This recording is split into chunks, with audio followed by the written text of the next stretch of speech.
কানপুরে দ্বিতীয় টেস্টে ভারত বনাম বাংলাদেশের ম্যাচে দর্শক সারিতে বাংলাদেশ ক্রিকেট সমর্থক রবিকে ভারতীয় উগ্রবাদী সমর্থক হামলার শিকার হয়েছে। ভিডিওতে আরও দেখা যাচ্ছিল ব্যথার কারণে সে মাটিতে শুয়ে পড়ে এবং তাকে কিছু লোক কোলে তুলে হাসপাতাল নিয়ে যাওয়ার পরিকল্পনা করছে।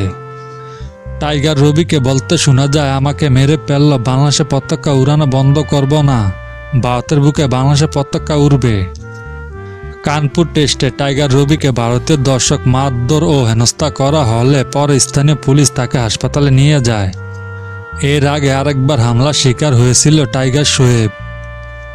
আন্তর্জাতিক ম্যাচে গ্যালারিতে কেমন ধরনের অসভ্য আচরণ, ক্রিকেট আচরণের সাথে কি এগুলো যায়, যেটা সত্যি ন্যাক্কার ও চরম ঘৃণাজনক ঘটনা।